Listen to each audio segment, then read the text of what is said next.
तो नमस्कार दोस्तों, और एक नए वीडियो लेकर आ चुके हैं आप सबके बीच। तो जो अभी तक चैनल को सब्सक्राइब नहीं किए हैं वह चैनल को सब्सक्राइब कर दे और वीडियो को एक लाइक जरूर करे। तो चलिए ज्यादा देर ना करते हुए वीडियो को स्टार्ट करते हैं।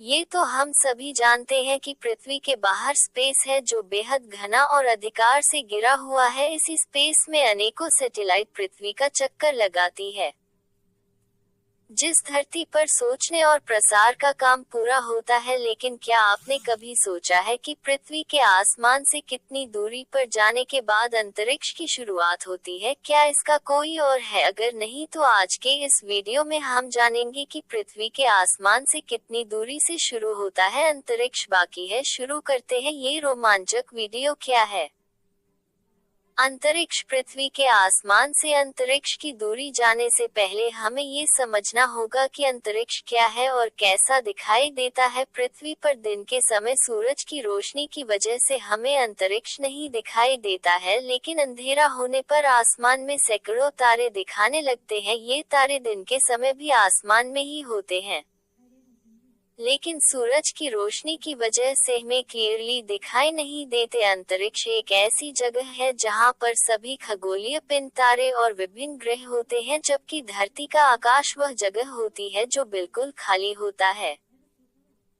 अंतरिक्ष में ग्रहण और तारों के अलावा कम घनत्व वाले गैस के पार्टिकल्स होते हैं, जिसमें हाइड्रोजन और हीलियम कारण शामिल है। ये प्लीज डार्क मैटर और डार्क एनर्जी से भरी हुई होती है, जहां हर वक्त विभिन्न धातुओं की गंध आती रहती है। इसलिए अंतरिक्ष में जाना और वहां तमाम तरह की खोजी अभियानों को अंजाम देना बहुत ही मुश्किल और चुनौतीपूर्ण काम माना जाता है।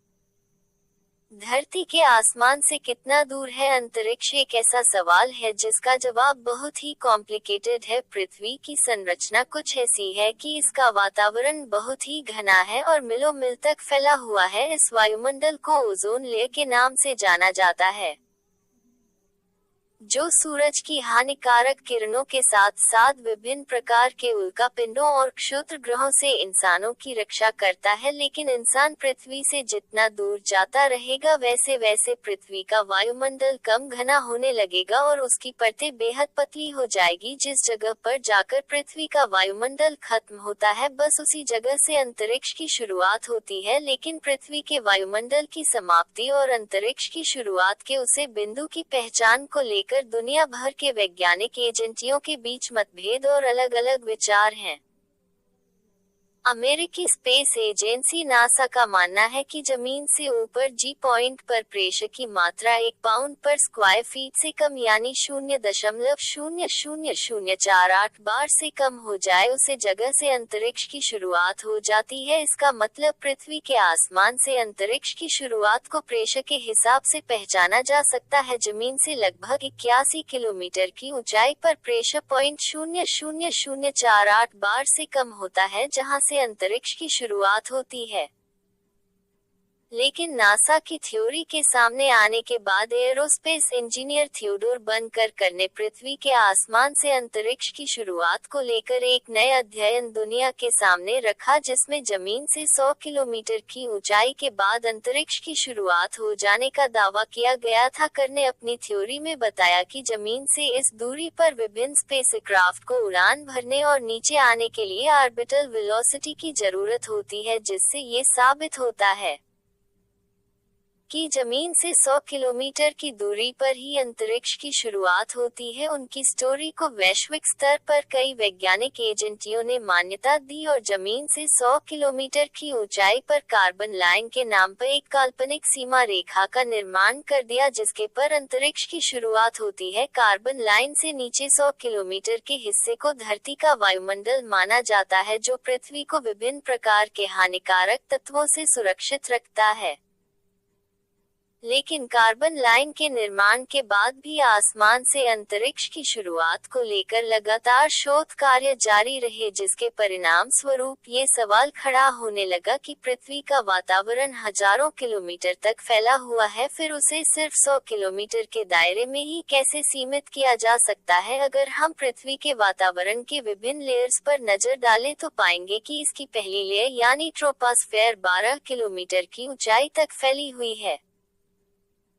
वही वातावरण की दूसरी लेयर स्ट्रेटोस्फीयर जमीन से 50 किलोमीटर की ऊंचाई तक फैली है, जबकि तीसरी मेसोस्फीयर जमीन से 80 किलोमीटर की ऊंचाई तक फैली हुई है। इन सब के अलावा वायुमंडल की चौथी लेयर थर्मोस्फीयर का फैलाव जमीन से 700 किलोमीटर की ऊंचाई तक और सबसे भारी लेयर एग्जॉस्ट गैस जमीन से 10,000 किलोमीटर की ऊंचाई तक फैली हुई है। पैसे में वैश्विक स्तर पर अंतरिक्ष की शुरुआत के लिए जो काल्पनिक लाइन खींची गई है वह धरती के वायुमंडल के अंदर ही है। हालांकि फिर भी कार्बन लाइन को ही अंतरिक्ष की शुरुआत का महत्वपूर्ण बिंदु क्यों माना जाता है, इसके पीछे एक दिलचस्प वजह छुपी है। दरअसल पृथ्वी से 100 किलोमीटर की ऊंचाई तक किसी भी स्पेसक्राफ्ट या रॉकेट को उड़ाने के लिए एरोडायनेमिक्स लिफ्ट की जरूरत पड़ती है, क्योंकि किसी भी स्पेसक्राफ्ट का वजन उठाने और उसे हवा में उड़ने के लिए अत्यधिक बल चाहिए होता है। लेकिन जैसे ही कोई स्पेसक्राफ्ट आसमान में 100 किलोमीटर की ऊंचाई पर बनी अध्यक्ष लाइन को क्रॉस करता है, उसे उड़ान भरने के लिए अत्यधिक बल की जरूरत नहीं पड़ती है।